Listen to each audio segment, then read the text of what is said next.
I know that God is in this place because we are here in every hand, in every heart, in every smile, in every hug, and in every word. God is. And I know that we come together today to share our love and celebrate the life of Lissa Rowe. I know that she has touched us and lifted us and changed us, and with great gratitude for the moments, the years, or the lifetime we shared with her, we come together in our love, and with great gratitude for knowing that all is well in this world.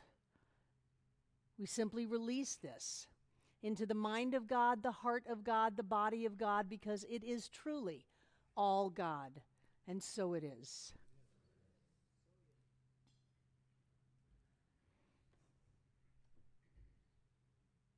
Good morning. Good afternoon. Here we are.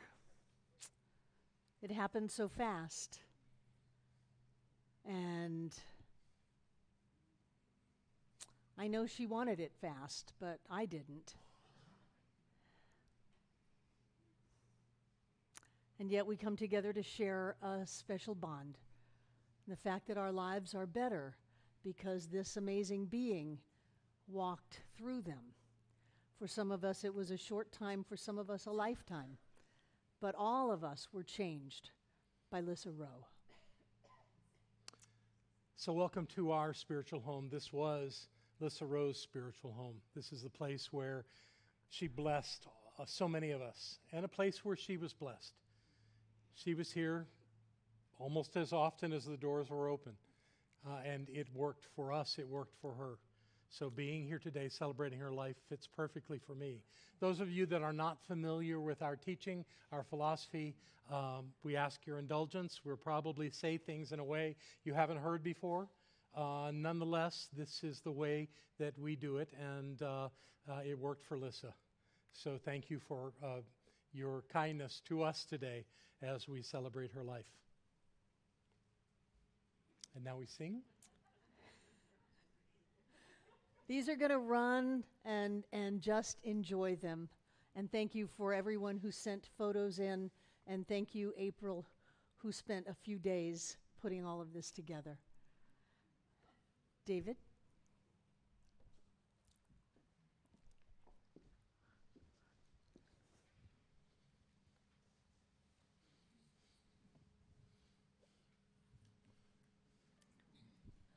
This is a song I wrote for Lissa a few weeks ago.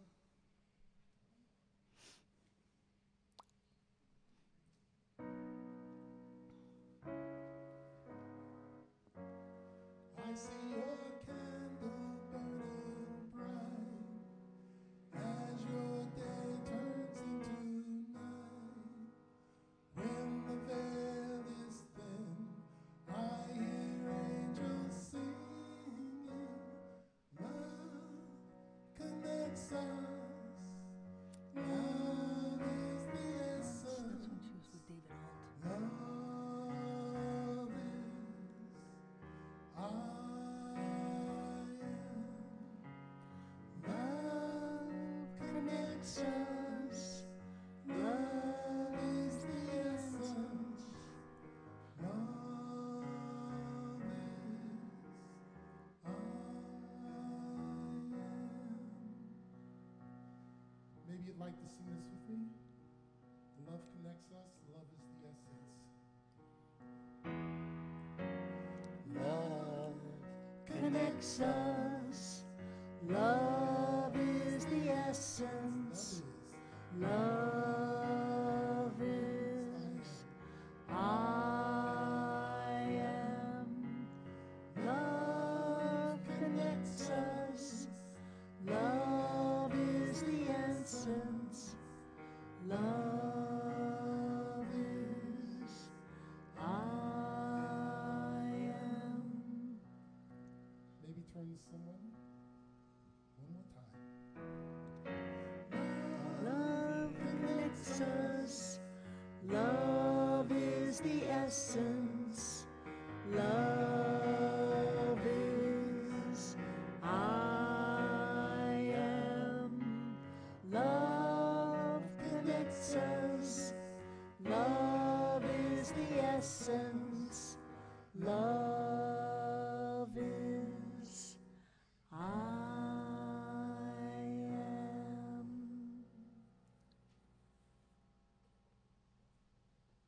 Thank you, David.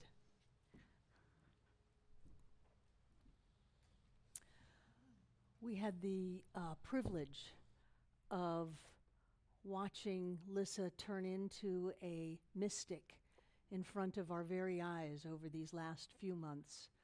She sat up on this stage 6 weeks ago today and delivered a talk that was amazing. Over 1,000 people have watched it online. The room was packed, and the words were pure truth. And she talked about this idea called dying, but really what she talked about was living. And so in her honor, I want to share a reading from one of my favorite books in the world, The Prophet by Khalil Gibran.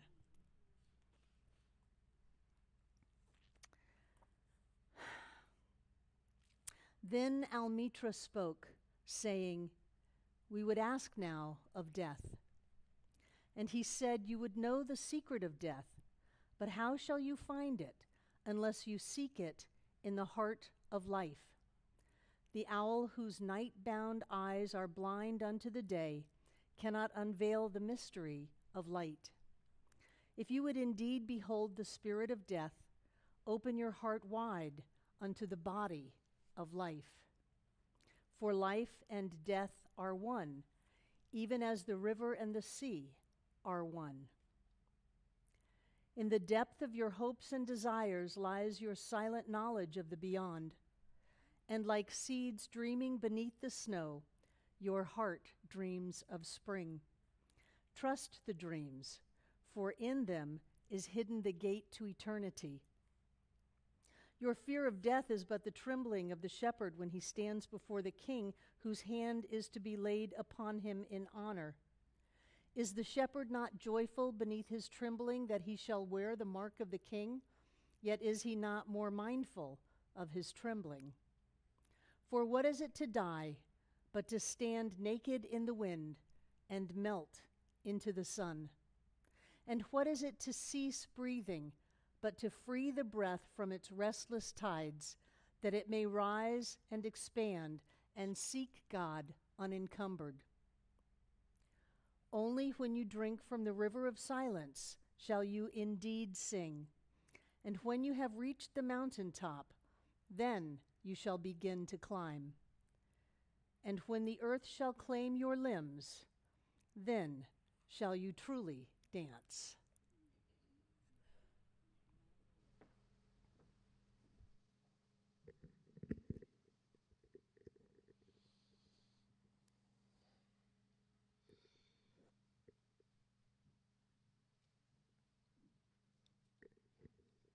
Good afternoon. I am Olympia, a former member of the center. Lissa and I knew each other for the past 12 years, and it was wonderful. And I could literally say, and I would look for Lissa, I'd call and she wouldn't answer, but I could literally text her and say, "Where in the world are you?" Because she was always traveling. That was just a literal statement. "Where in the world are you?" And she'd hit me right back. "Oh, I'm in India. Oh, I'm in Turkey. Oh, I'm doing this, something amazing." And we had this connection of a real sisterhood. I tell you, you all didn't know her. The ones that didn't know her, she was a wild woman around that campfire, I tell you. When we had the women's groups, and she was a wild one. And she asked for me to sing this song for her, and I'm going to do my best, so treat for me. Whew. This is for you, Lissa.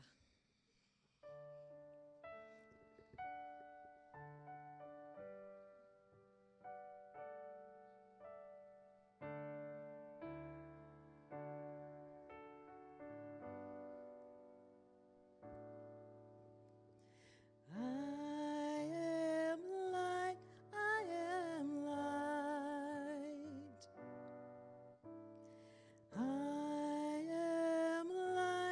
I am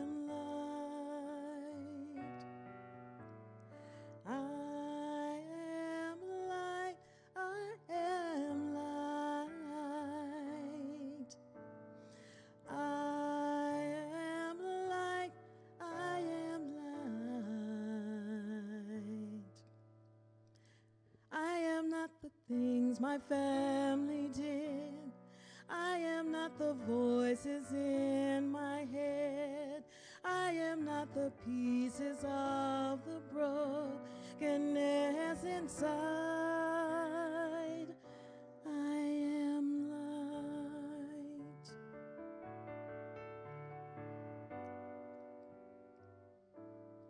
I'm not the mistakes that I have made or any of the things that cause me pain. I am not the pieces of the dreams I've left behind. I am light.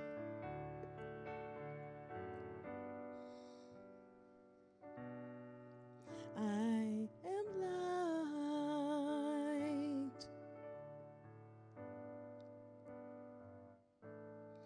I am not the color of my eyes.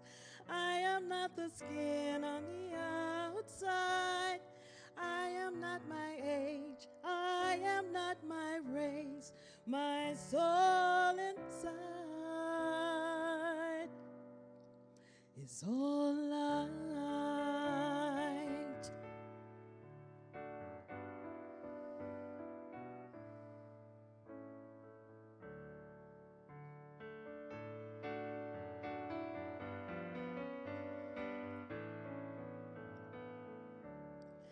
I am divinity defined.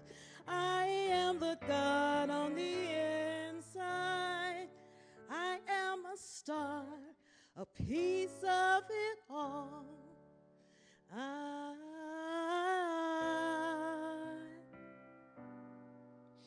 I am light.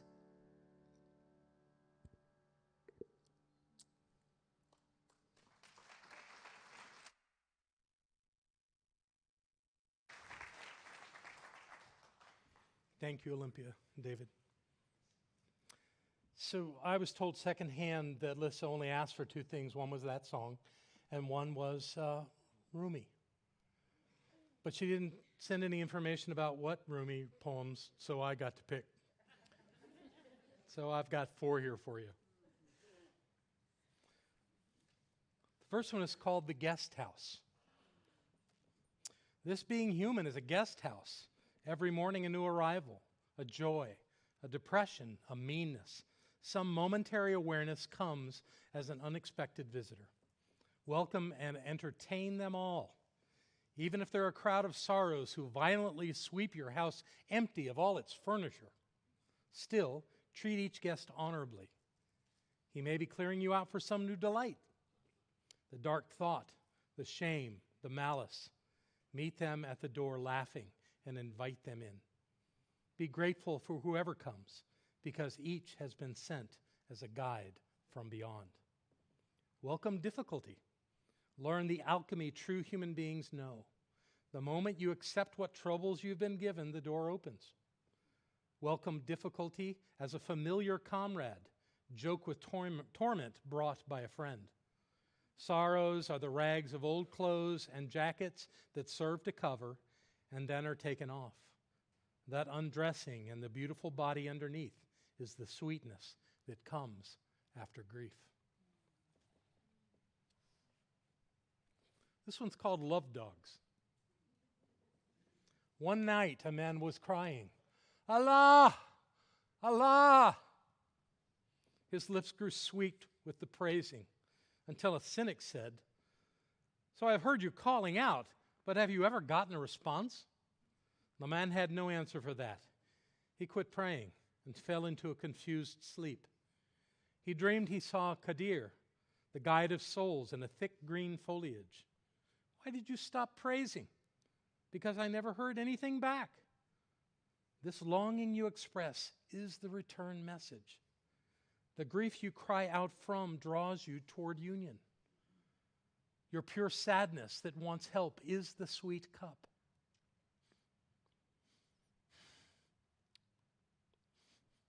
Listen to the moan of a dog for its master. That whining is the connection. There are love dogs no one knows the names of. Give your life to be one of them.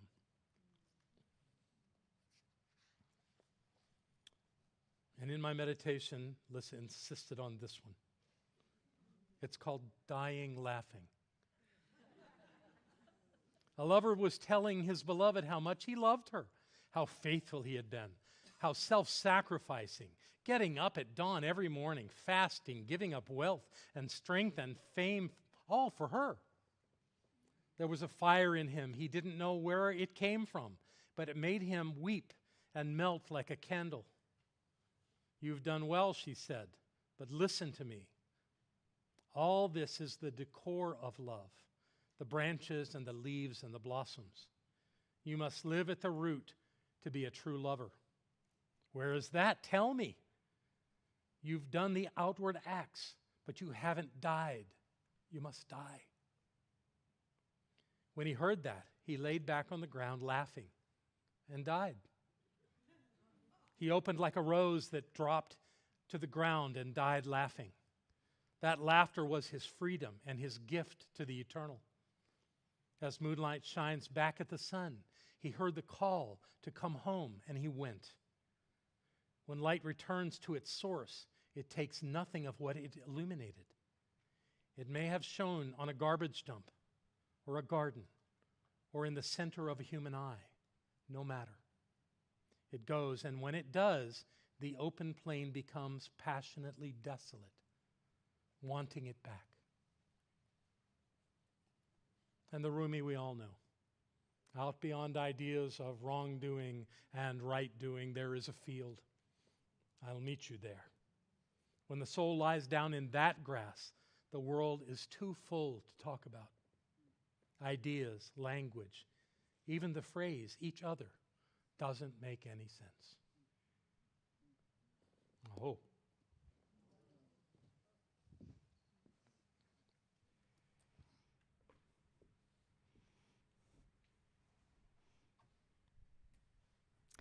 It was 2 weeks ago, and John and I were up in my office having coffee. It was about 5:30 in the morning, and the phone rang. And I knew exactly what it was. It was the solace nurse saying that she had passed. I've heard people say, I don't know why I'm so sad, because I didn't really know her well. But just the fact that she's not on this plane anymore has left such a hole. I knew her well. I spent lots of time with her. She went through all my classes. She went through practitioner training. She shared so much with me. And I remember being called by Nancy to come to the hospital that Lissa wanted to see me. And she had had one round of chemotherapy and had decided that that was enough. And she needed to talk to her minister because she didn't want to fight it. And as is more often than I'm comfortable with, I climbed up in the bed with her and held her in my arms and said, it's okay for you to go. All the while with a voice screaming inside of me that it was not okay for Lissa Rowe to go, but that I had to tell her that it was okay. And she said, Klaus is right here. He keeps bugging me, saying, come on, what are you waiting for? Let's go. And so I told her it was okay to go. Darn it, someone finally listened to me. And she left. You know, Lissa was just so big. She is so big. I remember her Goddesses Remembering Our Wisdom group that she ran for years.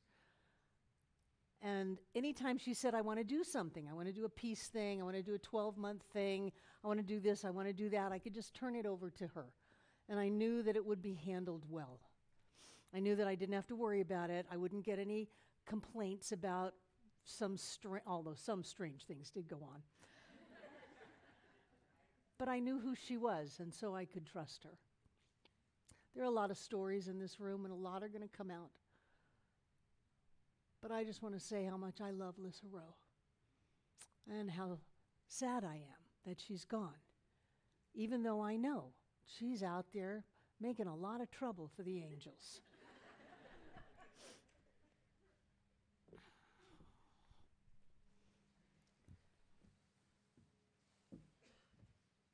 So I'm going to save you the stories. There's lots of stories we're going to hear today, and I think that's wonderful. I'm going to do something that I've never done at one of these, and I've been doing this for at least 30 years. I'm going to read a letter. It's a letter that I wrote. Never done this. Let's see how this goes. Dearest Lissa, my friend, my confidant, my model for living a principled life, I miss you.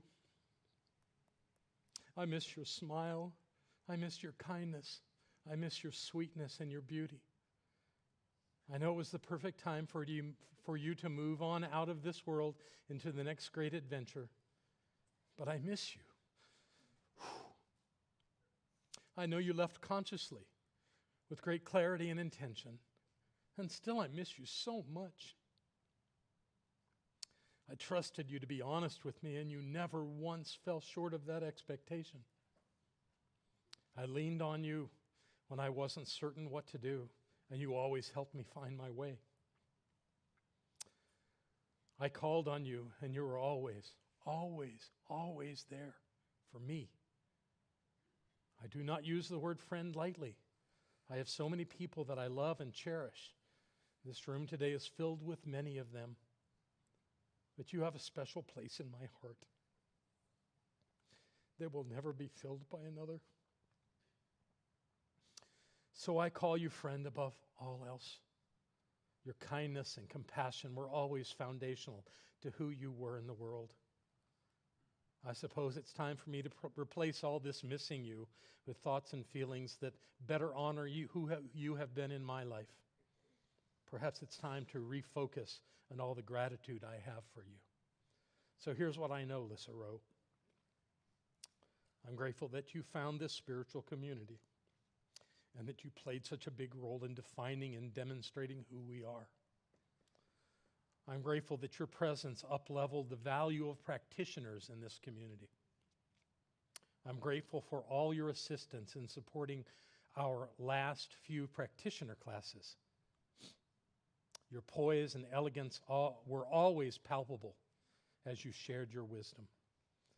I'm grateful for how you made us a better community, a stronger and a clearer community. I'm grateful that you found me and that I found you, and to have had you in my life for as long as I did. I'm grateful for love, because that's who and what you are, now and forever. Thank you, Lissa, for everything. You always live in my heart. Travel well, beloved one. I love you.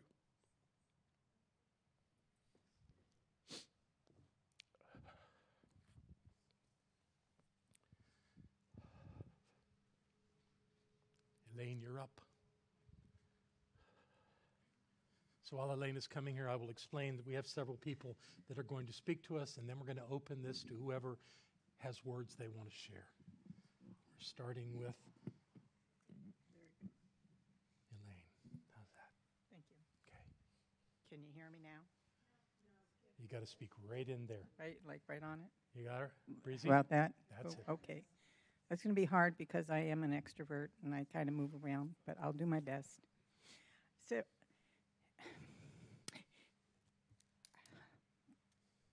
I thought I was going to get away with it, but not.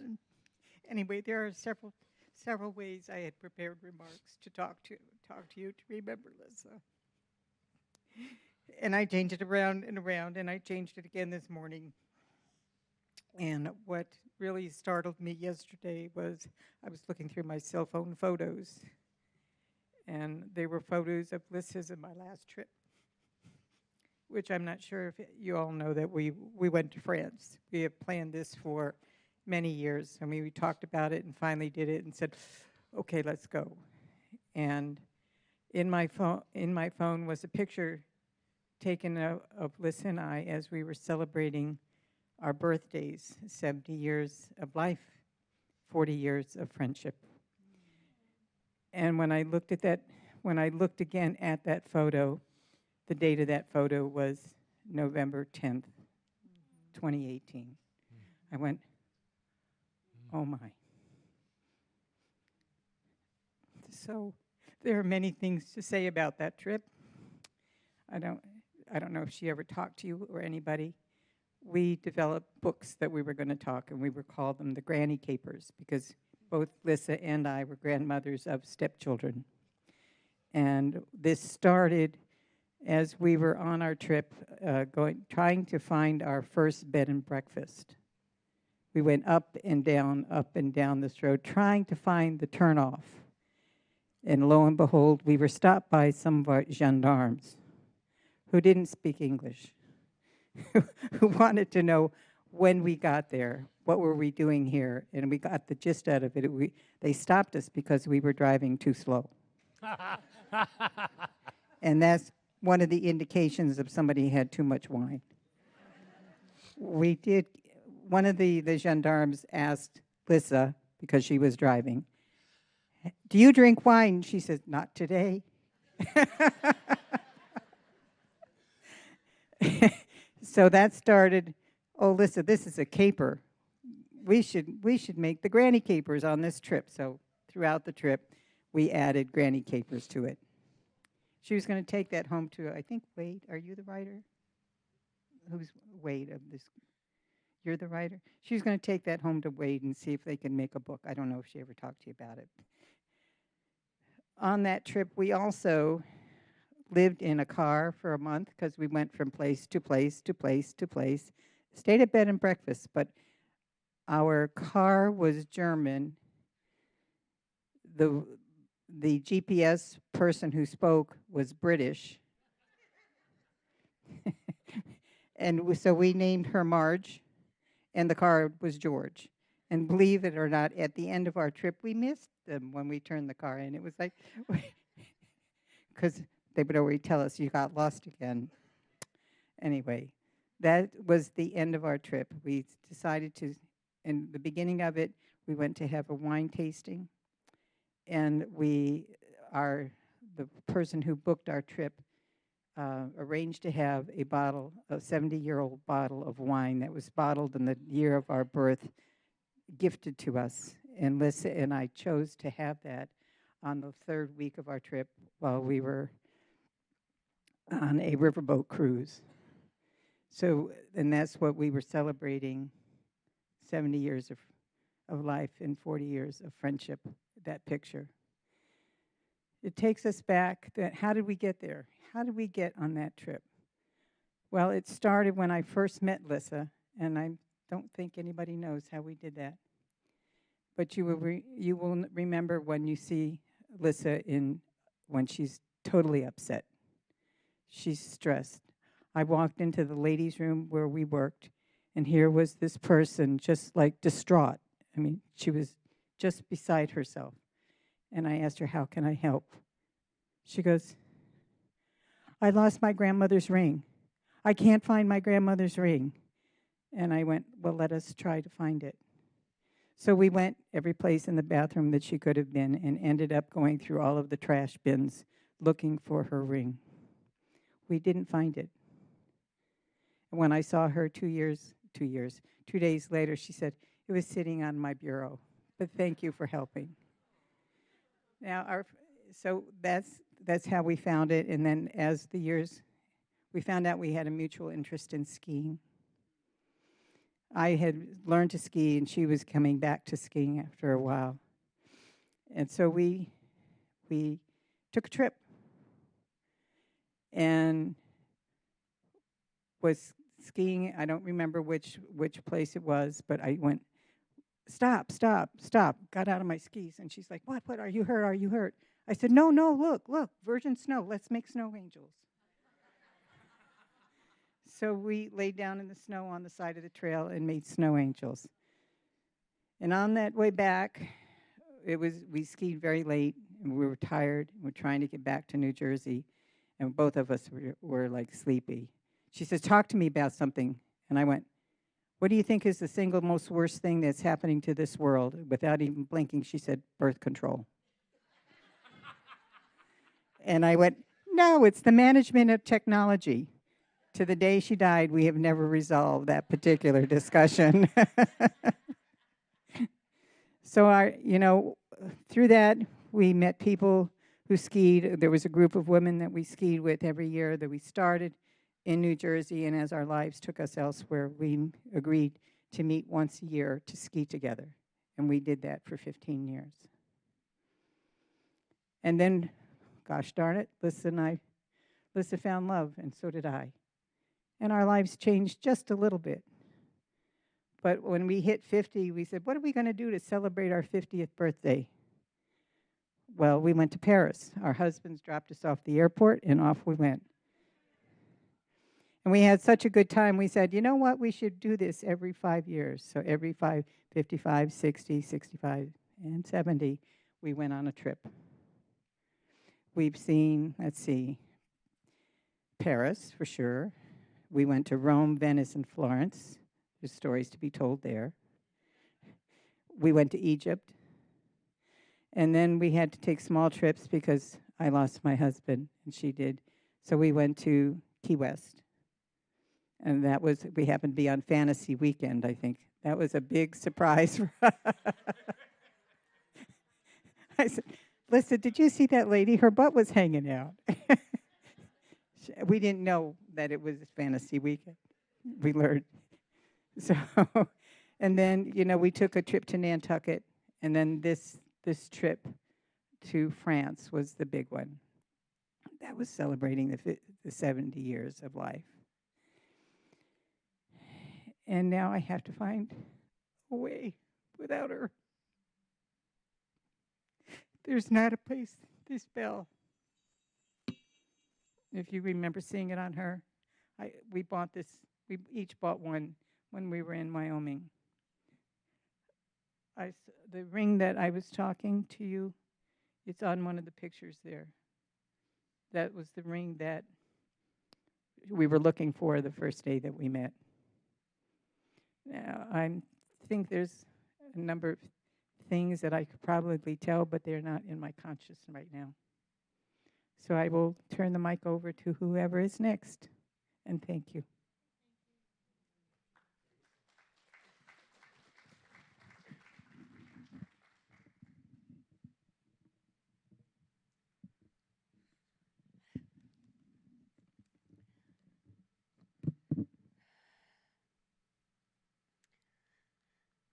Okay, I don't talk much in front of a crowd. My name is Una Kistner. I am Liz's stepdaughter.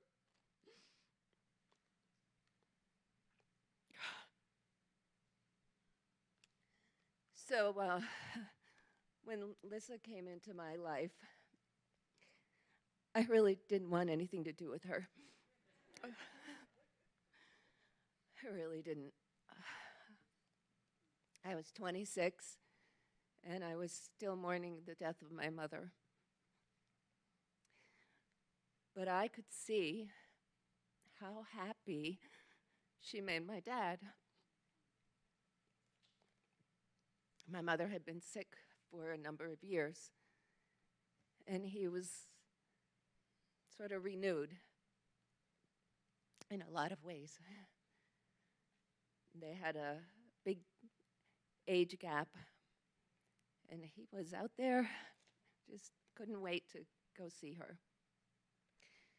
He asked me if I would invite them to dinner so that I could meet her. I had not met her. And I said, okay. I said, you could come over for dinner. And I made a roast lamb, and apparently my father wanted me to make that because she hated lamb.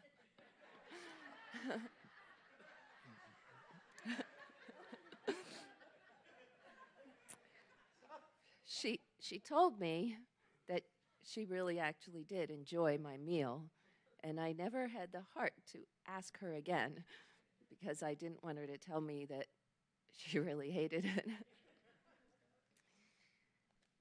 But just that one dinner, I couldn't not like her. She was easy to like. And she was just warm and welcoming. And even though I know that during that dinner she was probably terrified of being there. So once my children came along, over here, Lissa showed so much love for them. She would play with them, and her eyes would light up when she held one of them. And when they talked to her, she was just so absorbed with them. She played with them in the sand and in the water, at the beach or at the pool. She took them on the hayride when we went pumpkin picking. Even the haunted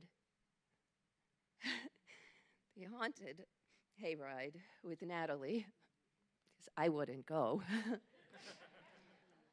So Lissa went. But one of the really important ones for me was about 10 years ago. I took my children to Disney World. And as a single mom, I expected it to be difficult. And I asked her if she would join us at Disney World. And she was very happy. And I'll say that early on in the relationship with my father, she said she has no need for Disney World. She wasn't interested in at all. And he said, well, we're going there. And she loved it.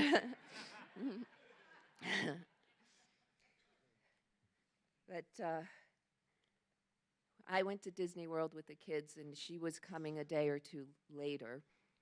And we were in, I think, Epcot when she gave me a call and said that she was here. Kevin was crying, and so was I. And she came to my rescue. And if it wasn't for her to show up at that time, I might only have 2 instead of 3 kids.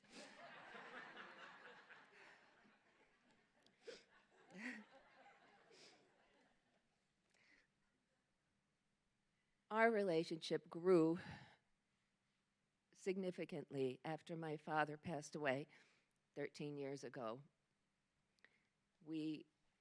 In some ways, we were kindred, in a kindred spirit when we talked about my father, because she could just say something and I knew what she meant.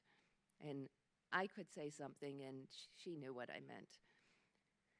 And I didn't have that from anyone else. She would listen to me and all the problems that I had in my life. She always provided sage advice. I think most of you already know how well she teaches. And when she would visit, we would laugh and we would talk and we would drink a lot of wine.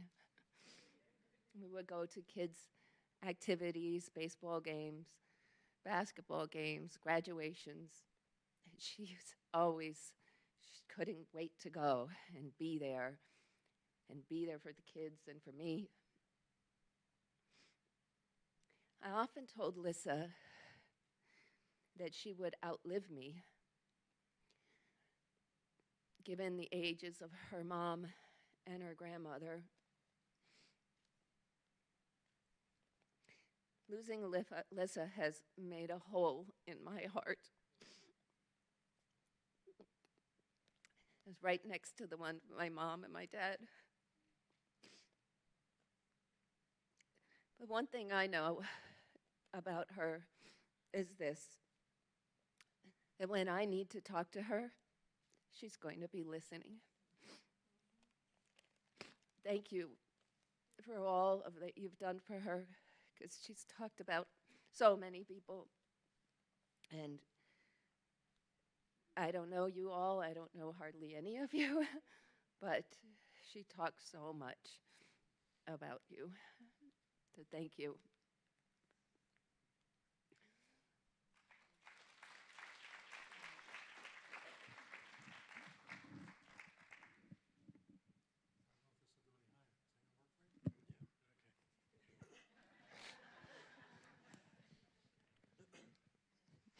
Hello, I am Kevin, grandchildren of my Grammy. This comes with him taking it off there. Oh, okay. That makes sense. So let me reintroduce myself. I am Kevin, grandchild of my grandma. I don't want to take too much of your time, but it is important that I talk on behalf of all of us. So, one thing's for sure, my Grammy's still with us. She might not physically be here, but her impact on us and every person here is indescribable. I'm forever grateful for the family figure and mother figure she's been for my mom over the last 25 years, and especially the last 13. I'm going to miss playing cards with her, specifically Old Maid.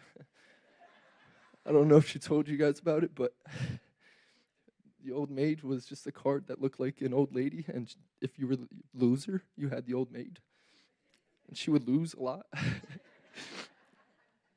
that's because we were young, and I had to make sure I won.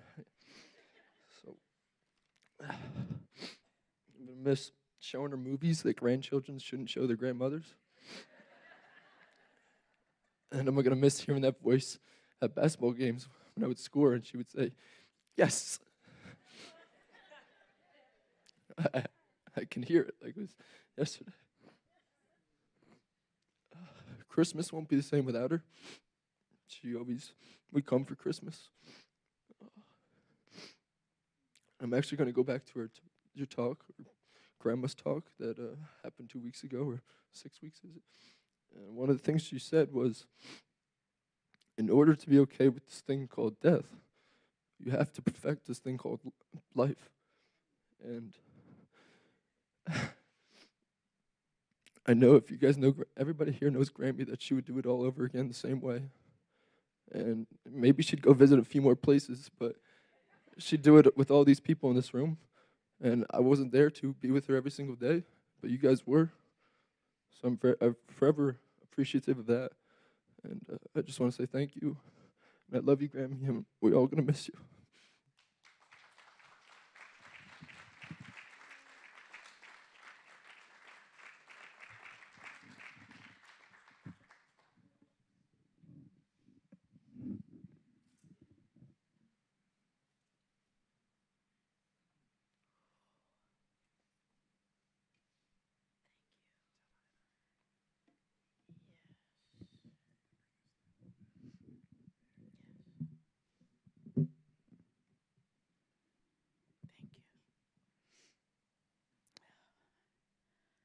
My name is Mayta Commerce, and Lissa,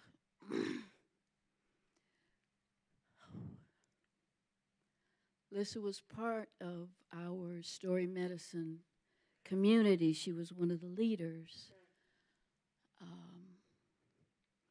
There's a tiny story I want to preface my poem with.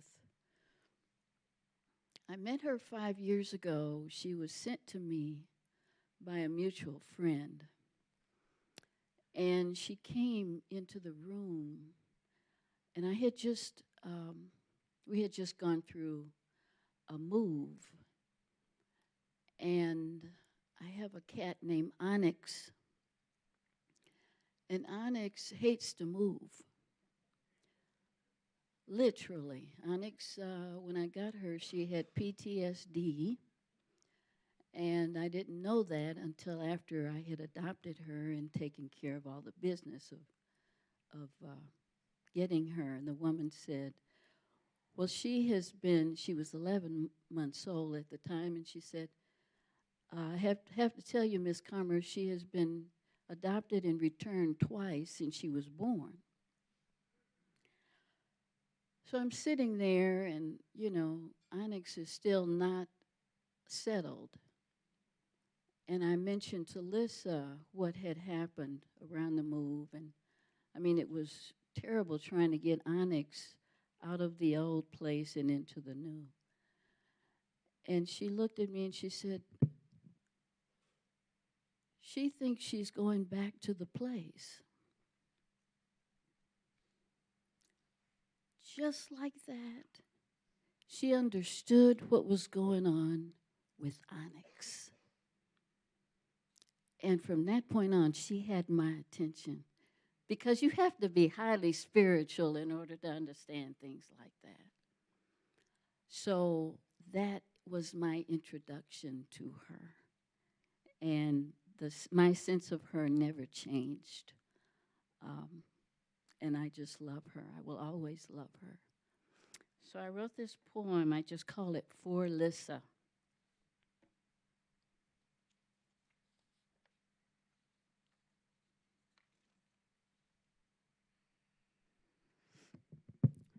From our first 2014 moment to our very last, we learned from each other. And in that enchanted time, deep wisdom poured forth like a fountain, free, full. I saw your bright light just as I felt seen by you, seen completely, lovingly. We wove truth tapestries from our cherished dreams, lost visions, and underland stories. We took turns sharing in rhythmic call and response. The Creator has a master plan. You gave to us West African rituals scooped from the floor of your wisdom well and poured lavishly over our heads, lavishly like grandmama's gravy. Like love so real, so rich, so undeniable, so nourishing, so liberating, so Lissa. Journey on, my sister.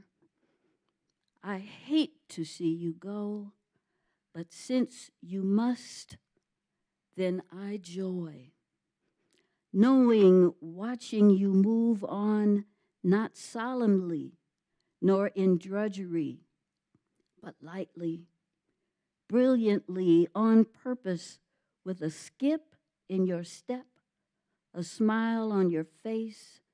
Move now in the assurance that your work time as an ancestor in training is not only done, but done well. Done with all your heart, with your whole self, and for the precious gift, the gift of your real-time example, lived. The gift of your real-time example of your life lived to its fullest, lived with your belly soft, your back firm and strong, lived, meeting life head on, life as life is, real, challenging life with authority, with beauty.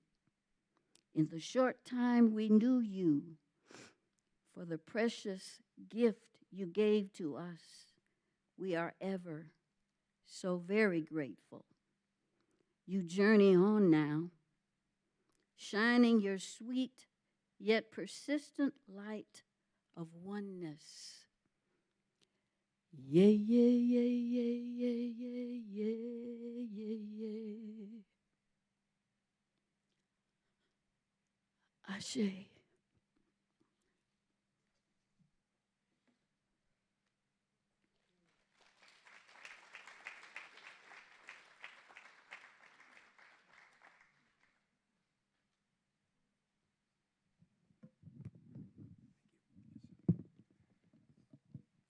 I'm Edward Stockman. The last time I had this suit on was in 2009 at the memorial service for my mother.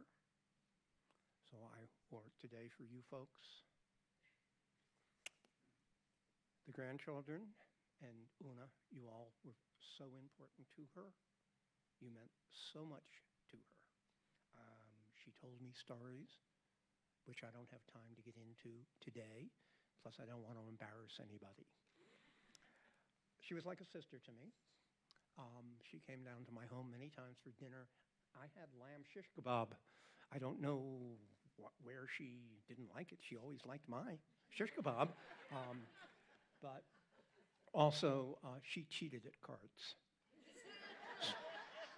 so that you won. We were supposed to go to Africa, South Africa together. She's not able to go, obviously, so I'm going December 2nd, 2020, dedicating the trip to Lissa. I've been negotiating for Ashes, and I've been told no to take them to Victoria Falls. It's still no, Nancy, I know, okay? No pressure. And those were Lissa's instructions, not Nancy's. She joined the Catalucci Ski School back in 1994, which is how a group of us knew her. After she stopped teaching, she did this Women on Wednesday skiing. I started coming up there in 2014. I live in Atlanta. And we would ski on Wednesdays until we got bored, which was 2 or 3 o'clock, because Catalucci isn't really big. And then we'd go into Asheville, and I'd stay overnight, and we'd have dinner with some of our younger friends who are still working.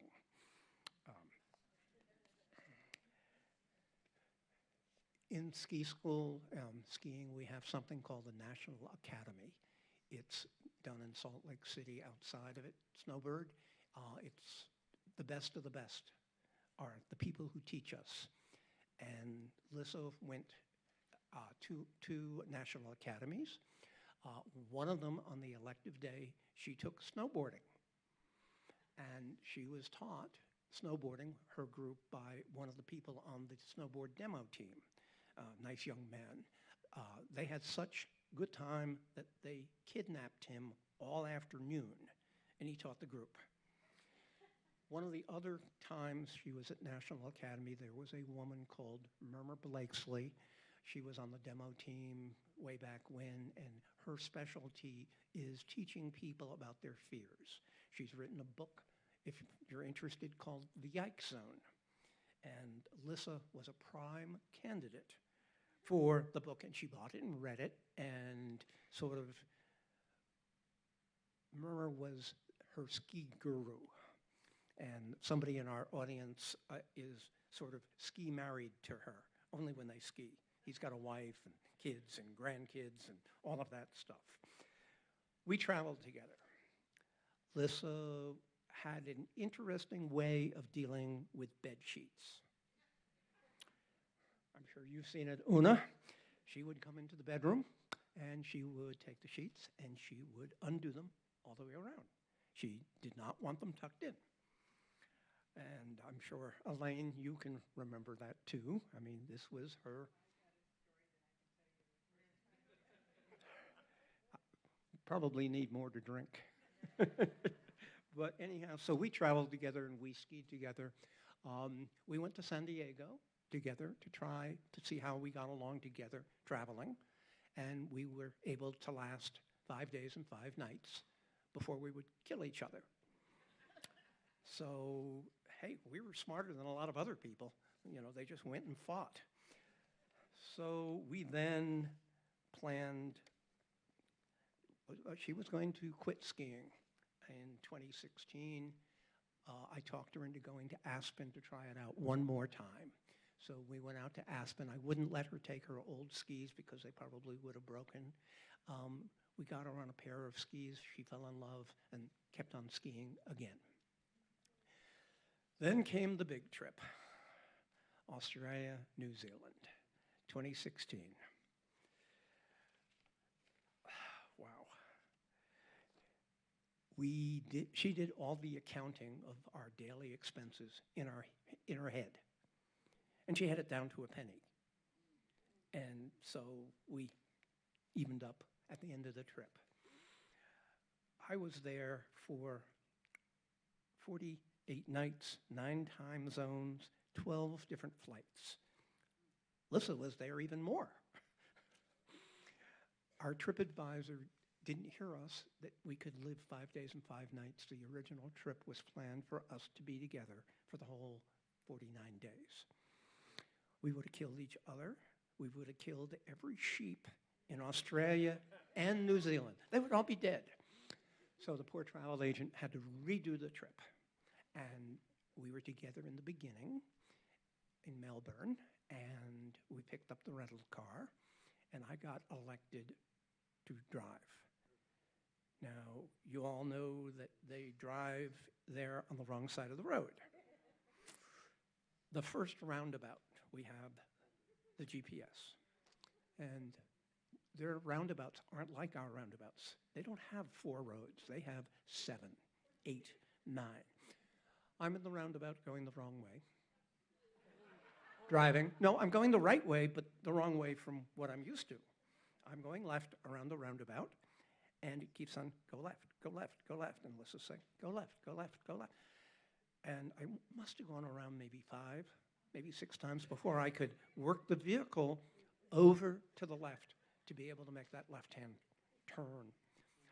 We took this absolutely gorgeous, the Great Ocean Road. If you've never seen it, take a look at it. It was built after World War I with the returning veterans. It's all along the water. And as we were driving down to go to the ocean road, the stupid GPS tells me to take a right-hand turn. And I said, I don't want to go, the water's that way.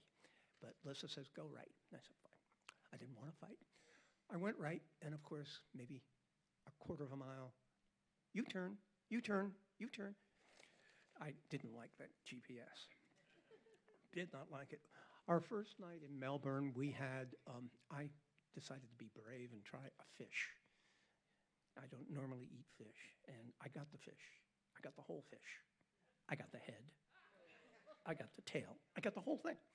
And so I didn't like it. And so the maitre d' came over and took it in the back, and he deboned it. And to make us happy, and we had an absolutely gorgeous bottle of white wine. I can't remember the name of it. I have a picture. We had dessert, pavlov, it's called. Australia, they say they invented it. New Zealand, they say they invented it. But the maitre d', of course, brought 2 spoons, so I had to share it with her. Wasn't fair. I wanted it all, but whatever.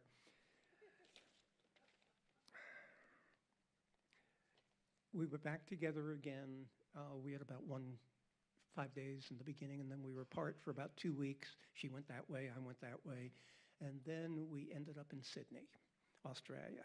And we had both looked forward. We were staying in the Four Seasons Hotel right on Sydney Harbor with this absolutely gorgeous view of Sydney Harbor. There was only one problem. The room was 26 square meters. That's 280 square feet. Prisoners in the United States get bigger rooms. It had 2 twin beds. And they were close together.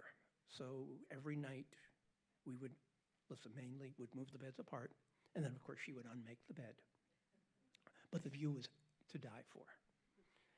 Then we did a bunch more skiing.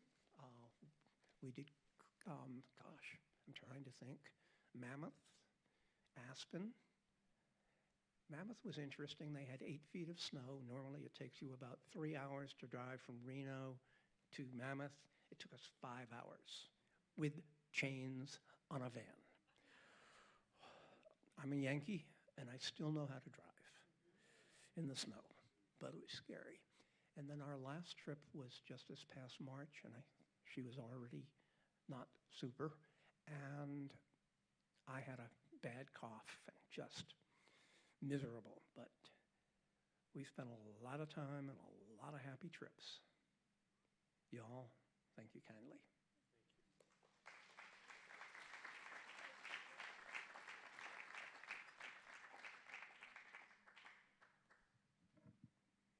Okay, this mic is open for whoever has something to say.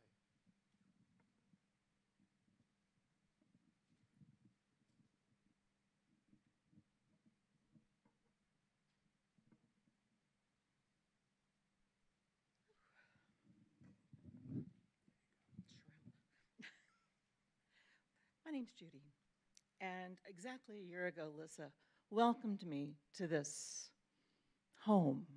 And I was sharing the story with some of you earlier. The thing that I left out was that the thing that she told me to focus on more than anything was what brings me joy. And she just never forget what brings you joy. But I have something brief that I wanted to share, and it was a poem that I came across just recently. And it's called The Epitaph by Merritt Malloy. I love you guys. I'm so glad you're here. Thank you. It says, when I die, give what's left of me away to children and old men that wait to die. And if you need to cry, cry for your brother walking the street beside you. And when you need me, put your arms around another, around anyone, and give them what you need to give to me. I want to leave you something better than words or sounds. Look for me in the people I've known or loved. And if you cannot give me away, at least let me live on in your eyes, and not only in your minds. You can love me most by letting hands touch hands, by letting bodies touch bodies, and by letting go of children that need to be free. Love doesn't die, people do.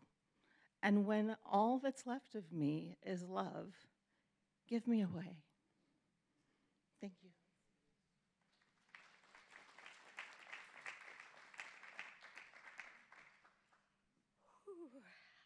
Hi, I'm Jenna. Lissa was my tanta. That's German for aunt. I was the only one who was allowed to call her that. The night she died, I talked to her, and I asked her for a sign that she was okay. And the very next morning, a 3-point buck showed up in my backyard, and I knew that it was her telling me she was okay. And I'm going to try and get through this, but I wrote it that day. Tanta, you are not gone, for you are in the tree frog that leaps through the Ecuadorian rainforest. You are in the swirl of smoke from a shaman's fire. You are not gone, for you are the howl of the wolf at the full moon. You are the wisdom that whispers through the birch trees. You are not gone, for you are the fresh powder on a Canadian ski slope. You are a Greek sunset and a Turkish sunrise. You are not gone, for you live in the hearts of all who knew you. You will live on. Thank you.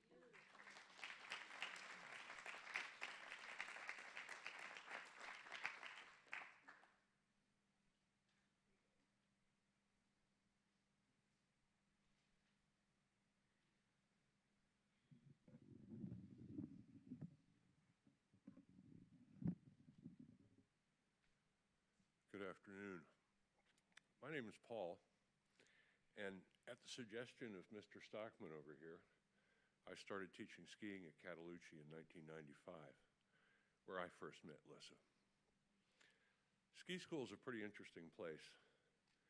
It's the most challenging and at the same time the most satisfying job I've ever done. I don't do it anymore and I miss it. It can be, on a busy day, somewhat hectic. Instructors are tired. They're rushing from lesson to lesson and trying to find a way to use the bathroom, get a drink of water, and maybe something to eat before they have to get back to work. I was really surprised to hear somebody mention that they'd seen Lissa stressed. Because I don't think I've ever seen that. And it was one of the things that stood out. There was like this bubble of serenity that went around wherever Lissa was. I think I might have seen her angry once, and it might have even been at me. It was terrifying. I didn't want to see it again. This morning, I wanted to write down something I can easily extemporate on what it's like to teach skiing and what it's like to ski. There are some impressions of Lissa that I wanted to make sure, so I sat down at the computer and typed something out that I'm going to read for you here in a moment. Unfortunately, I've probably missed a few things I've realized as I've been sitting here and being reminded by others of you that loved Lissa so of her many great qualities. Read it right side up. Lissa sparkles. From the twinkle in her eye to her 1,000-watt smile, Lissa sparkles. With unbound joy for life and all around her, Lissa sparkles. With love for everyone and everything around her, Lissa sparkles. With a serene approach to every event, Lissa sparkles. While no longer physically with us, she will always be here and sparkling.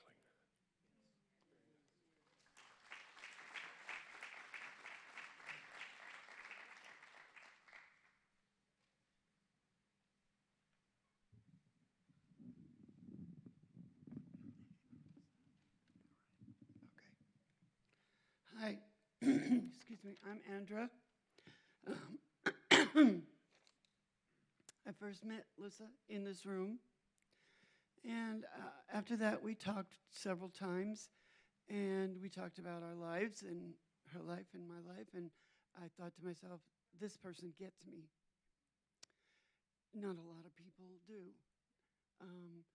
And she gave a workshop. I don't remember what the topic was, but I remember at the end of it, I gave her a hug and I said, I'm so glad you came into my life.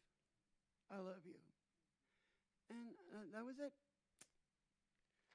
So I was really having a rough time of it when she was first diagnosed and when she first decided that she was going to leave us all. So I talked to one of our friends, Sabrina, and she says, write Lissa a letter. So I did. So here it is. Dearest Lissa, when I went to your house last week, I thought I had said all I wanted and needed to, but I guess not. I didn't. I thought of so much other stuff I wanted to talk to her about, but that didn't happen. I don't think you realize just how much and how deeply I love you. Many years ago, my biological sister was removed from my life, and I thought I was just not meant to have a sister as an adult. Then you came, and we became, in my mind and heart, the truest of sisters. And now you are leaving. Perhaps part of the gift in this is that now I might reconnect with my familial sister, which I have done. I only have 2 minutes to speak here, which will never be enough to tell you everything. So, give Ginny a hug for me when you see her. Same for my son if you should meet him. If you hear your name out of the blue, that's me talking to you. Send me a sign if you're around. I miss you already. Swift journey. Goodbye for now.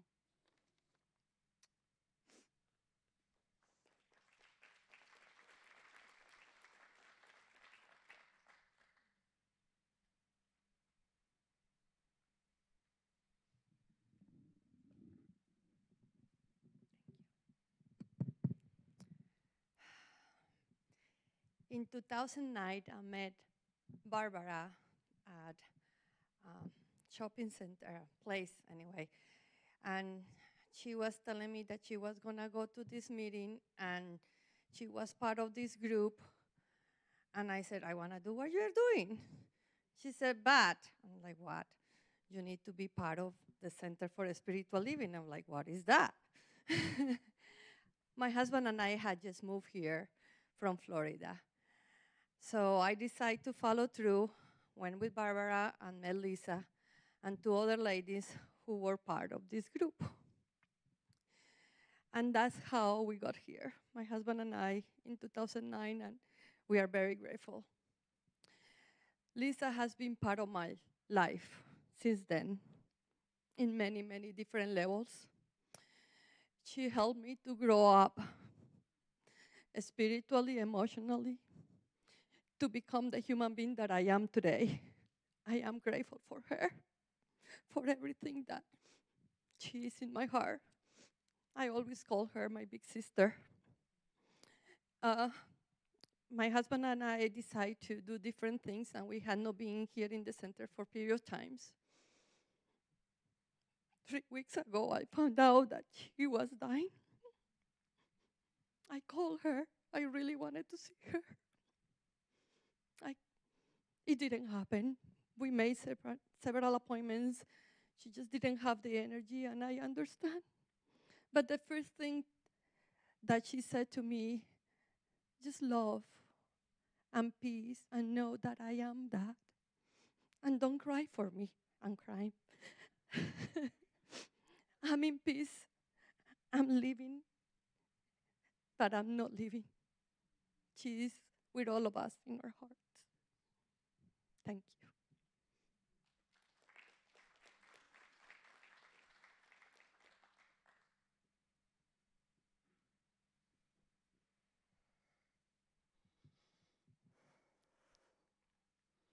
One thing about Lissa, she had an incredible talent for helping people to feel at ease.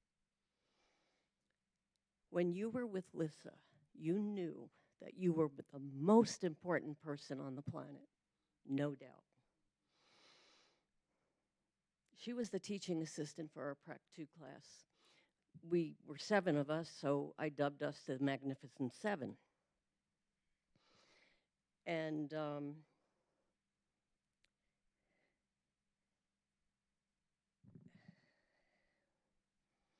thing about Lissa is that she was a master teacher. And master teachers teach you what you need to know and when you need to know it. And then they move on. It may not be our choice, and you know it isn't, but I will love this woman forever. Lissa helped us to find that within us that makes us the practitioners that we are. But most importantly, the women that we are and the people that we are. We have all been so blessed by her presence, and we continue to be blessed by her presence for all eternity because Lissa is. Thank you.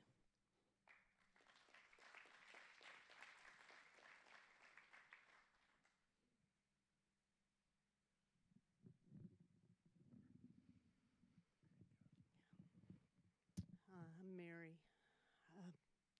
Many years ago, Deb and I wanted to start a women's group.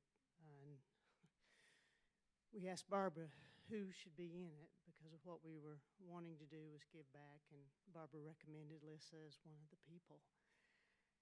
And we did this group for about 12 weeks, and we got really super tight.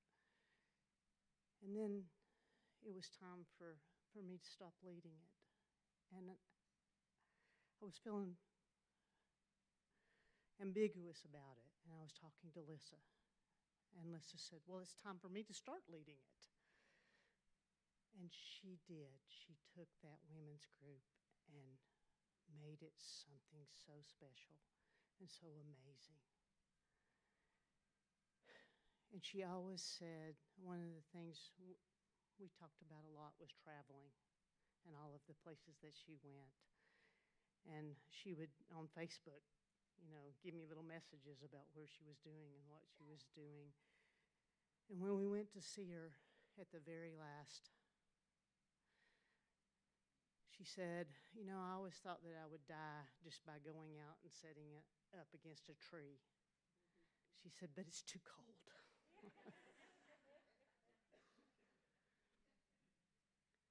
And she said to remember that I'm always with you and with all of you, and that there'll be a time where you'll feel like I'm tapping on your shoulder, and I am, because I love you.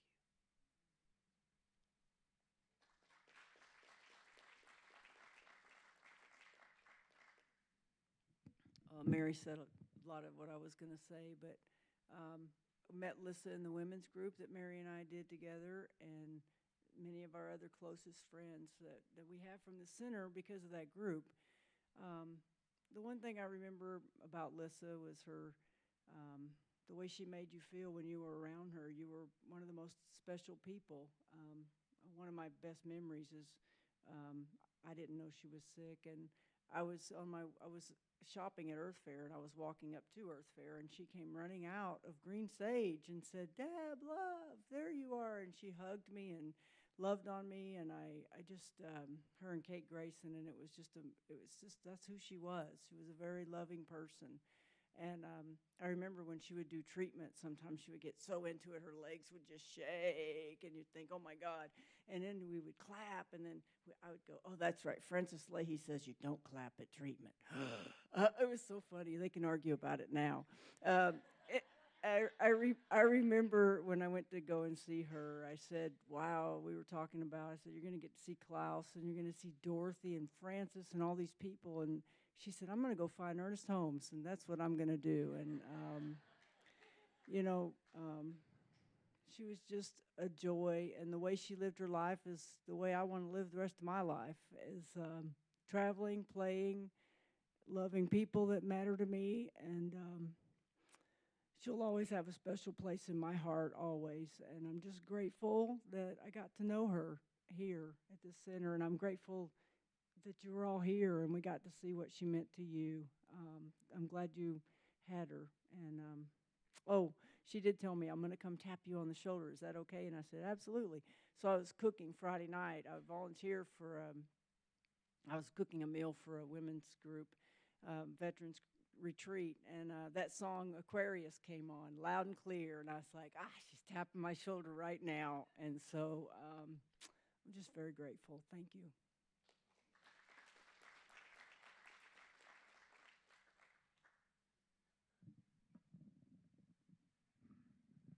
Feel like I'm at a AA meeting. I'm Jim, and I love Lisa.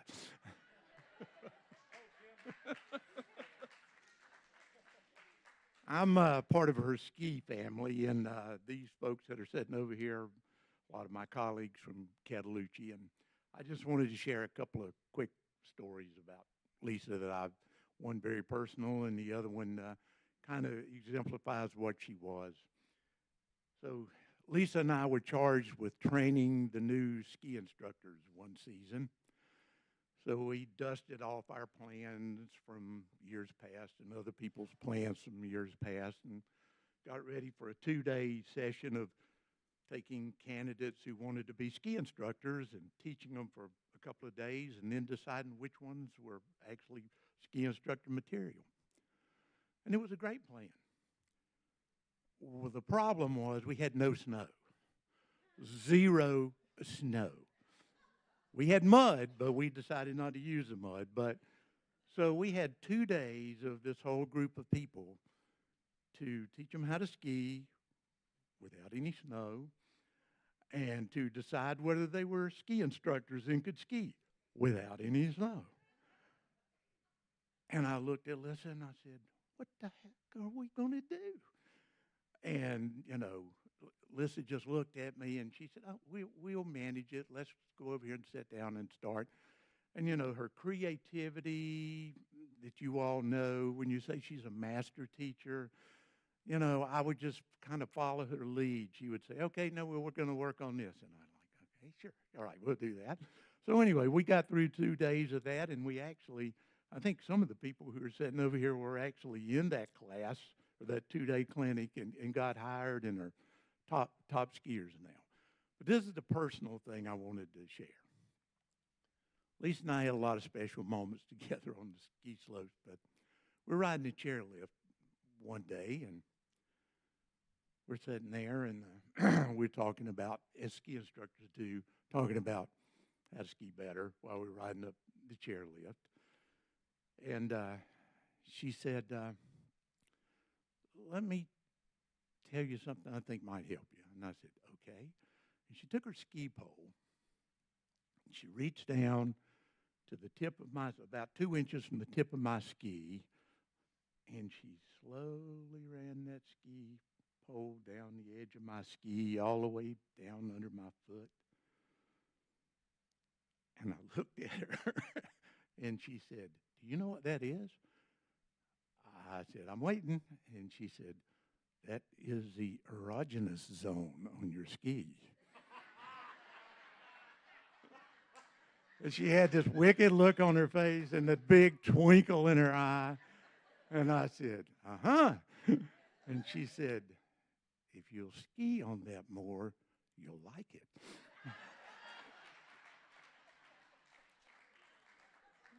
And I got a grin on my face and said, "I will give that a try." And so now, when I make a good turn and I feel that zone, I think about Lisa and I get a big smile. Lisa and I get a big smile.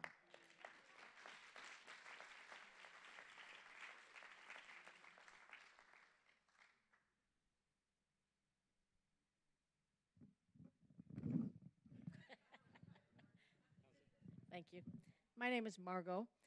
I'm one of the people that's been feeling unaccountably sad at Lissa's passing because she and I didn't really know each other well.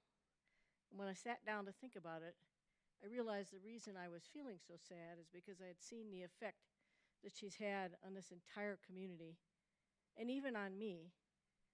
Whenever we had a conversation, she was always focused on me. She wasn't looking around the room to see who else was around or what else was going on. She listened to what I had to say. And if she was discussing something in her own life that was a challenge, she always managed to reframe it. She'd find the little kernel of truth in there, the lesson in there, and she would reframe what she was saying. And I think what I need to do is get myself a little bracelet that says WWLD, what would Lissa do? Because that's what she made me feel, that whatever was going on in her life, she found a way to find the truth in it. Until whenever I left her presence, I felt a little more positive, a little uplifted. And that's a very rare quality. So thank you.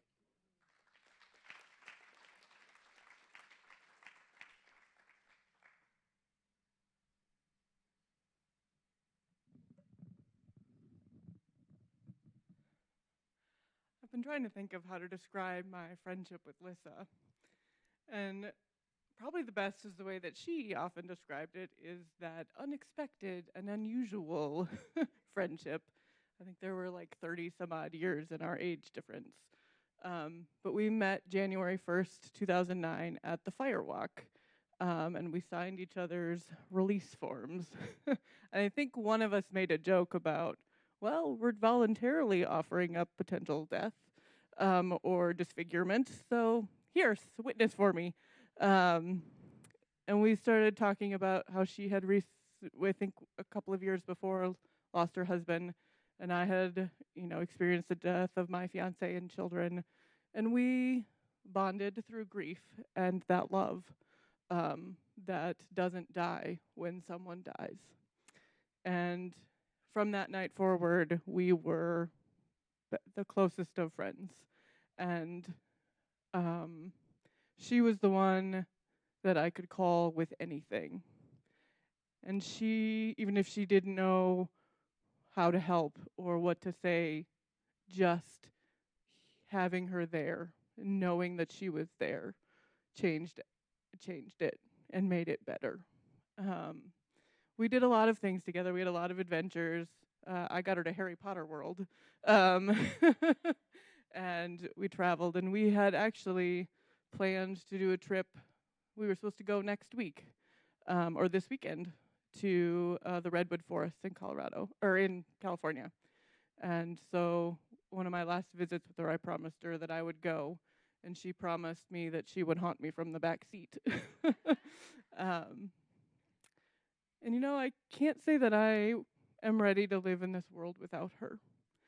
But I do know that every day of my life will be better because she was in it.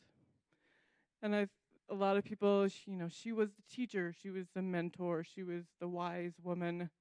But for me, first and foremost, she was a friend. And she will always be that.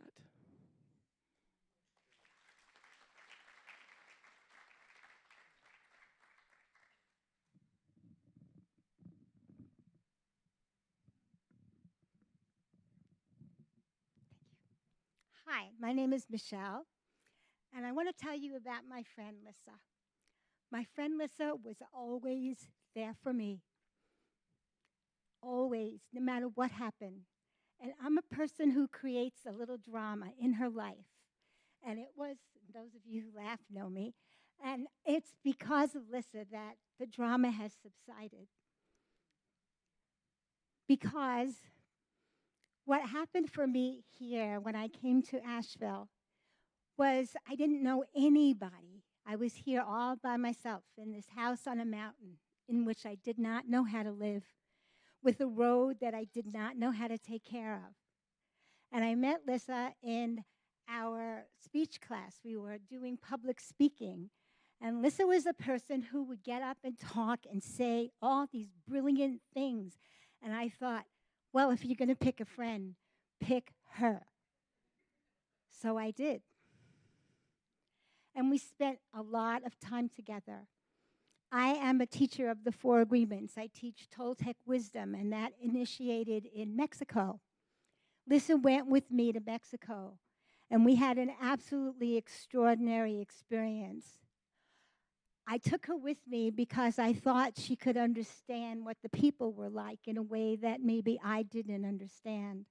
And she asked me if she could be my apprentice. It was absolutely flipped me out that she was asking me to help her to understand something. And we had the best time learning together, playing together, doing ceremony together, going to classes together, talking on the phone. Whenever I spoke with her on the phone, the cat that lives with me, not my cat, my housemate's cat, would come and sit next to me and purr, and she would purr back. One time when we were sitting on her porch, there were a lot of birds hanging out, and there was one that was a dove, and she was talking to the dove, making the sounds that the dove makes. She is such an extraordinary being. So I would go to visit her when we found that life was going to be short, and I would tell her my Michelle stories, and she would listen and want to know all the gossip that I could get out of me to tell her with such excitement and interest in what was happening in my life. And when I would say to her, I need you to stay here.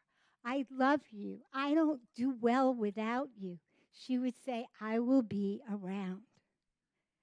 Well, the night after she passed, I woke up at 3:20 in the morning, just pretty startled. And I woke up and I sat up in bed, and I heard her giggle. And I thought to myself, is that you, Lissa? And then I thought, well, I better ask her out loud because I don't know if she said she was going to haunt us.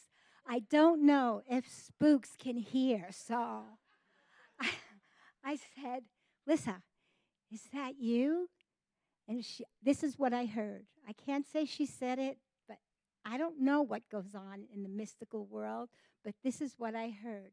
Michelle, do I have to do bird whistles for you to know I am here?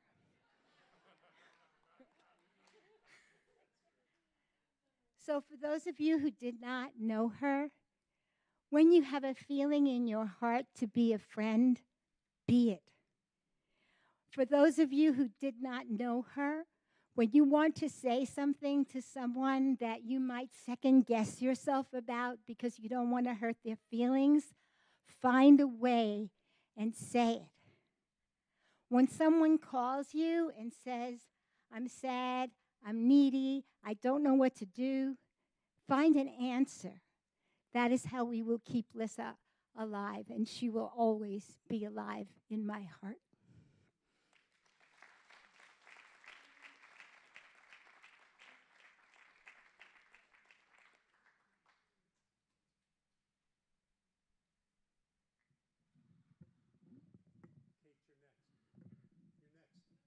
No, you're next after him. Okay.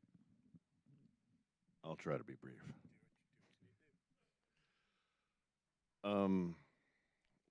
Lissa had many facets, like all of us do. I would sit behind her, and listened to her coo like a dove when something resounded in her. And empath without saying, without. She felt so much, so deeply, and so broadly. I chuckled at it because she was embarrassed that I caught her cooing at something that was happening or going on stage. And I went, oof, like a wolf or a dog. Oof. I said, don't worry, that's primal. That's part of what you are. And she was like, just beaming, and she kept on cooing. Wow.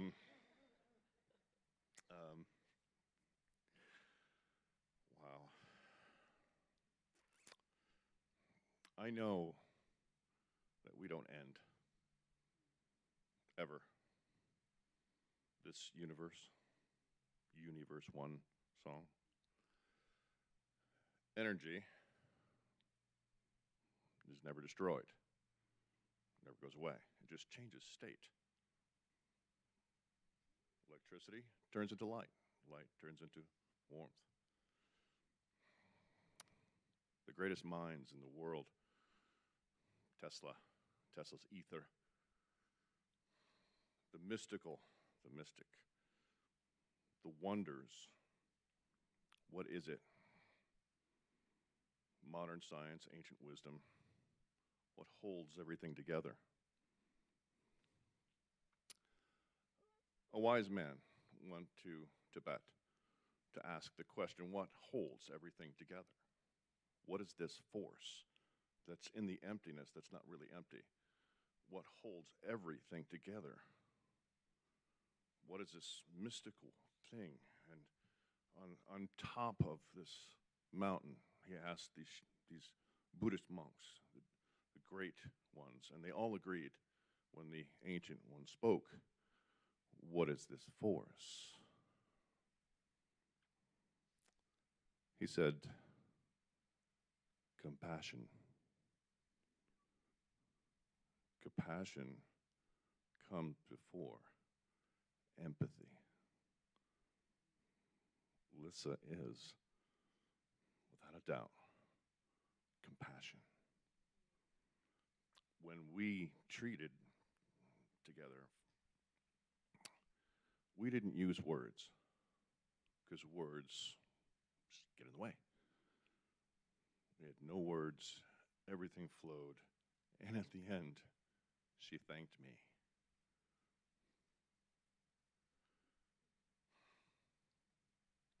And I thanked her. From my heart, my compassion, through my words and my thoughts. Always, and I know you're here. Thank you. Thank you. 1,000 times thank you. Thank you.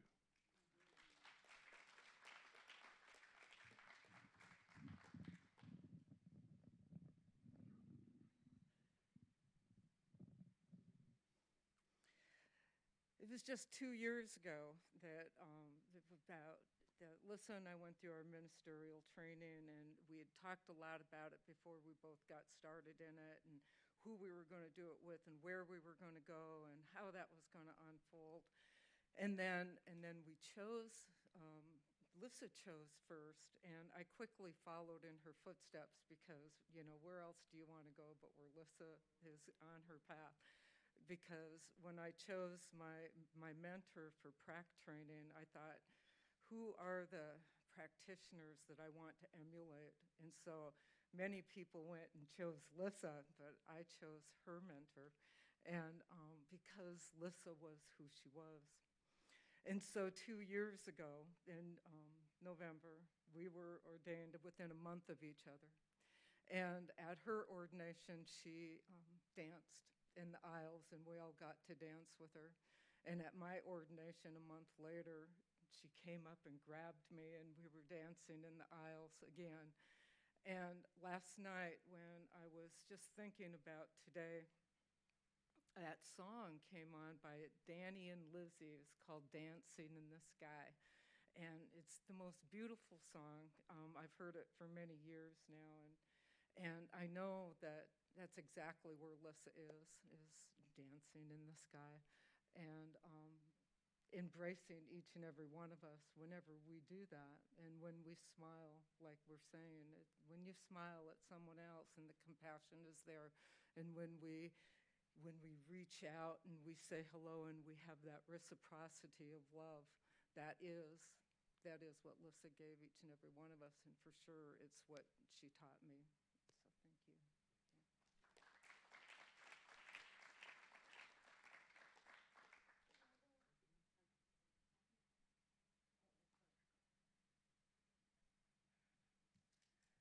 So thank you. Okay, so I got to know Alyssa in Prac 1. I got to know Alyssa in Prac 1 again. Then she became my teacher in Prac 2. Alyssa moved on. I had to do a little soul searching. But anyway, with that, Alyssa became a very close friend to me. Not only a close friend, but more like a lifesaver for me. There was a time in my life that I was going down a rabbit hole, and Alyssa, with her sweet, calm, compassionate self, pulled me out. And she wasn't loud about it. She didn't just say, "Get up off your bootstrap, get on out." No, she was very calm, loving, and safe. Alyssa was always safe. You can say anything to her. And that was very freeing for me. As time went on, she was the one who helped me stop smoking. Now, I'm going to tell you what she told me what to do. She said, "Janelle, when you get a craving, you just get that rubber band and pop it. You might have to do it more than once, but," she said, "the craving will go away a lot quicker than smoking a cigarette." I said, okay, and that was it. It's been 4 years today. Wow. So whenever I feel like puffing on something, I think about Alyssa. I think about Alyssa all the time. And then when the news came about Alyssa, because I don't do very well with the cancer thing and whatnot, but for some reason, I had to go beyond the cancer. I said, I got to see Alyssa. So when she said I could see her, when I saw Alyssa, I saw a perfect, whole, and complete spiritual being. That's all I saw. That's all I was talking to. And when she came up here and did her talk, that's all I saw. That's all who was talking to me. And when we got together, she said, "You and I are cosmic twins. We are cosmic twins." We had a conversation this morning when I was putting salt and pepper in the next room. And I was talking out loud. And I know she heard me. And it felt safe. And it felt good. And I know she's always here with me. She's here with all of us. She ain't going nowhere, believe me. Thank you.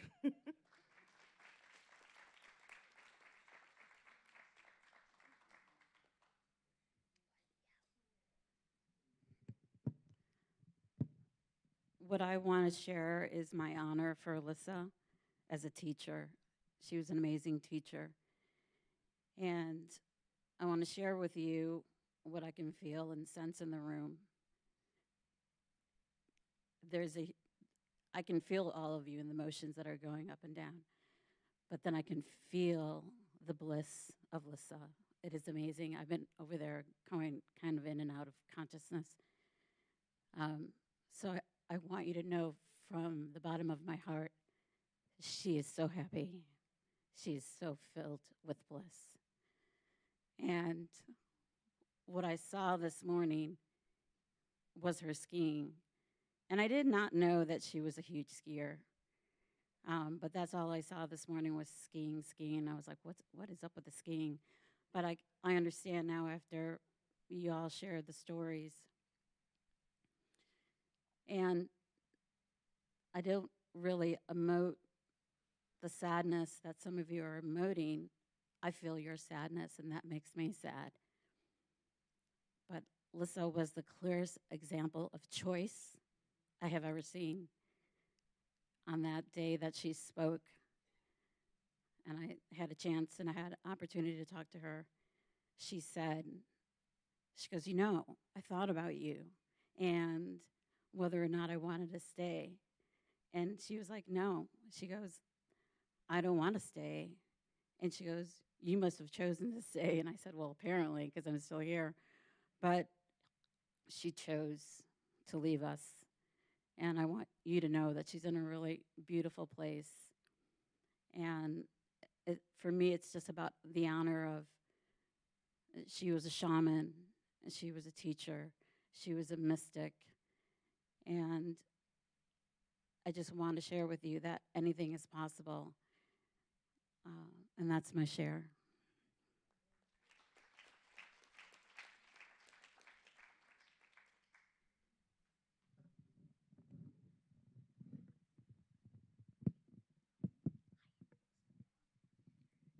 Okay.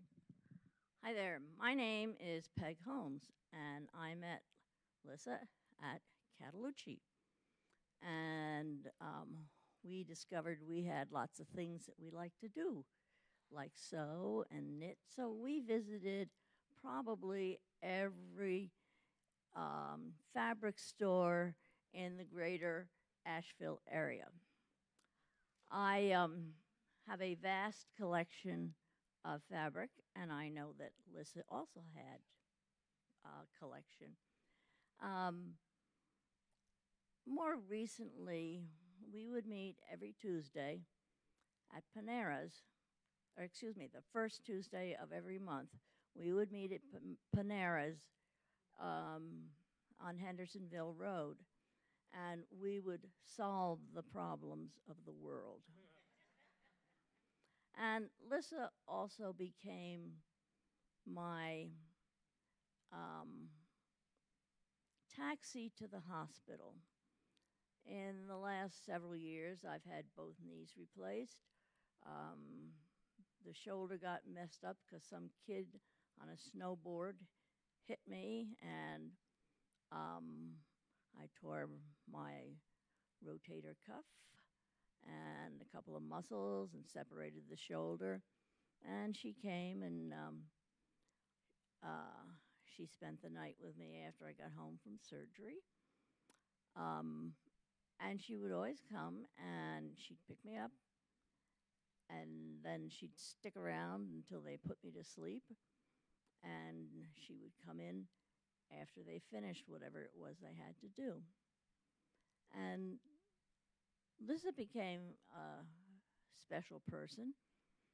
I invited her to my mother's 90th birthday party, to her 95th birthday party, her 100th birthday party. Mother was 102 when she died.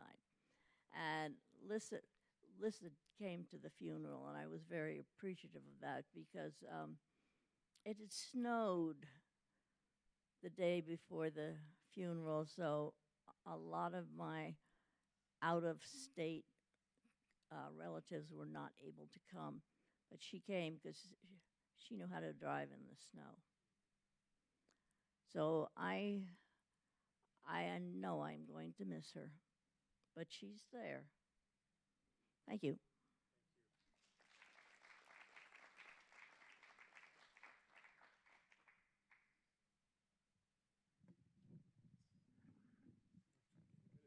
Yes, you are. I was asked to read this by Katya.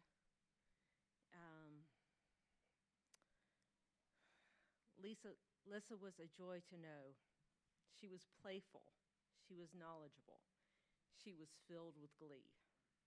There are so many words that can be used to express the Lissa that we all know. How do we bring that giddy, loving energy back into our hearts? For me, her energy is ever present in my heart. We spoke so many times during her year of becoming an ordained minister with me. During our time together, we addressed what was going on the other side as we each inevitably pass through the veil of life as we know it. We discuss grief and the role that it plays in our lives when someone passes. When a dear friend passes, grief becomes part of our own understanding of the eternal question, what is the meaning of life? Lissa seemed to open up to the greater awareness during our weekly discussions. We talked about grief and the process of grieving the one who has passed before us. I shared my belief that the remembrance of the person weaves the memories that we cherish into a cloth of substance, of love, of strength. And when we feel the pain of missing Lissa, we can place that woven cloth figuratively around our shoulders to bring Lissa's memory closer to our hearts.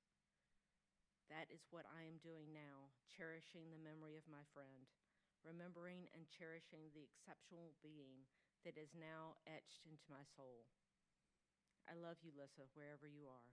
I know that you can feel that love, for I know that the vibration of love is all that exists in our universe. Thank you.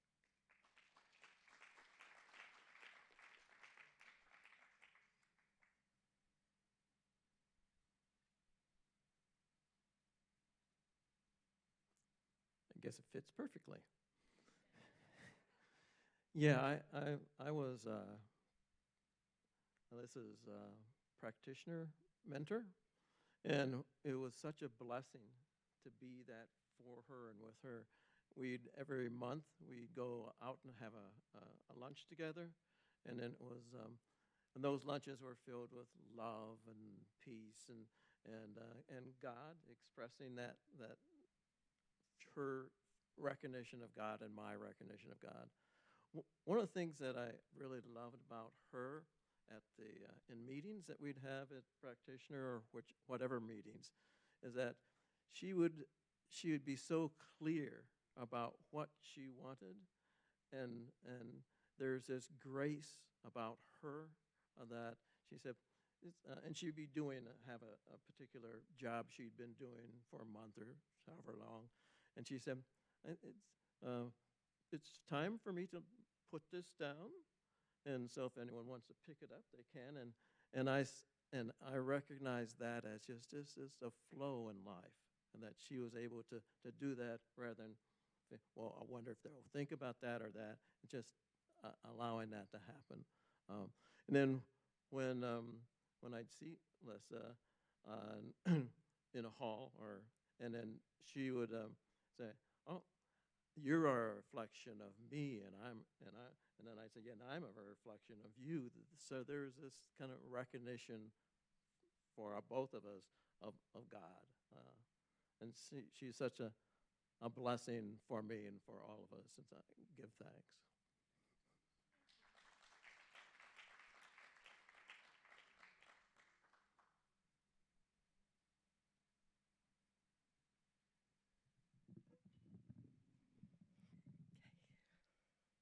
I'm Barbara. For me, Lissa, I love her with all my heart forever.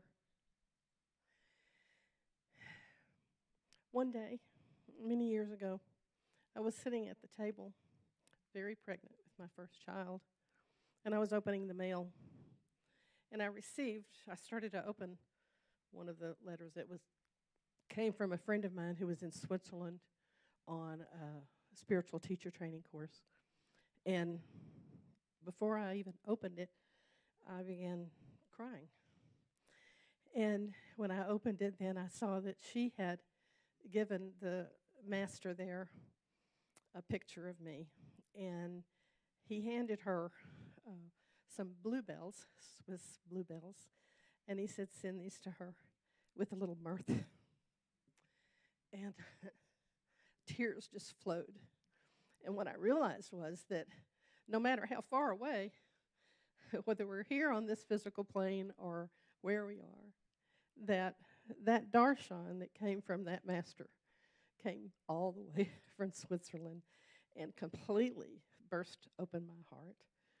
And here at the center, whenever we would have classes and we would get together, we would choose a partner to partner with. And I always made a beeline to Lissa. And the reason is because Lissa gave darshan. She was darshan. She was blessing. Darshan is blessing. And my heart now and always opened so fully with her. She was the person that you could be in their presence, look into their eyes, and you knew the truth of who you were, because that's all she saw was who you were. I was being held in the arms of the Divine Mother, of the greatest blessing in darshan, and I love her for that I got to see the truth of who I am, as all of us did with her. I love you. I love you forever, Lissa. Thank you.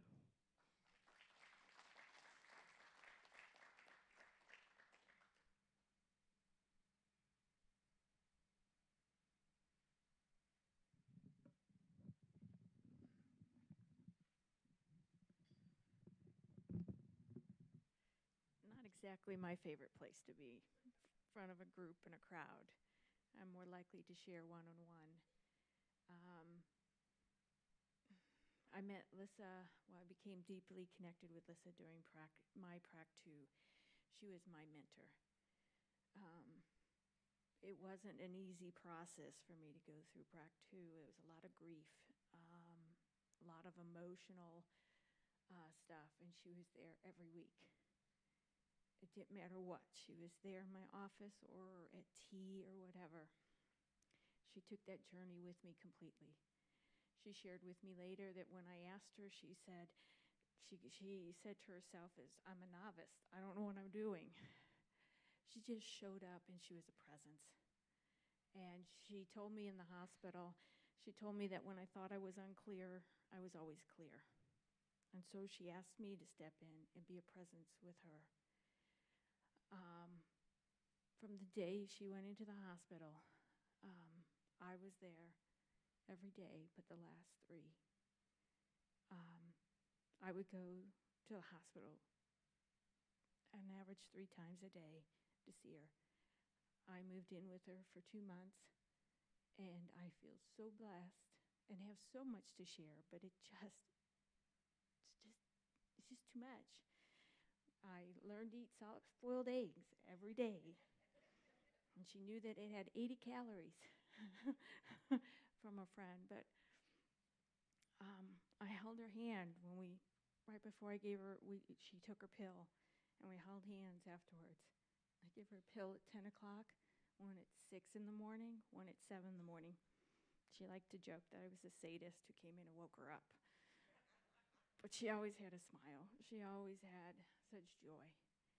Watching her go through this journey with the consciousness and the clarity that she had was amazing.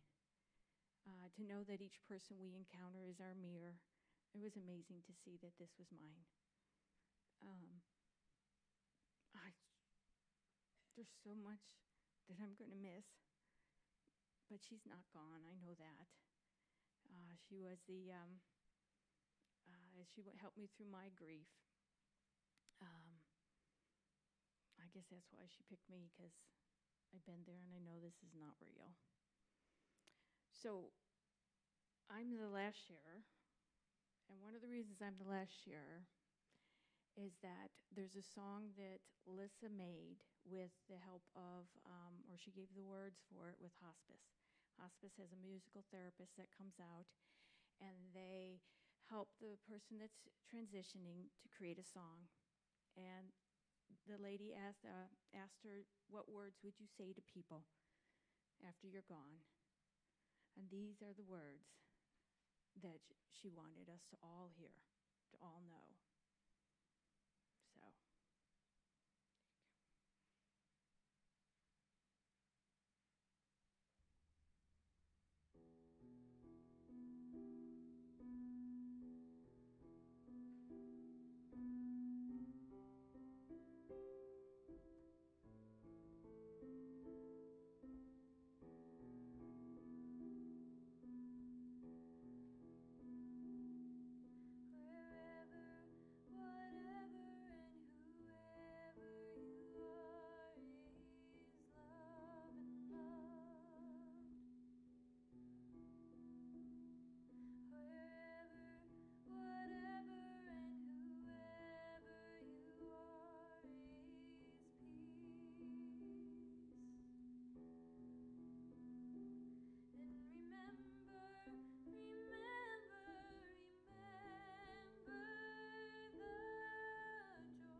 I've always believed that a successful life is not based on our accomplishments, on the titles that we earn, on the money that we amass. Success is based on who loves you and who you loved. And if you look around this room, you can see that our beloved Lissa had a successful life beginning to end. Thank you all for being here today. Now I would ask that you would just take someone's hand.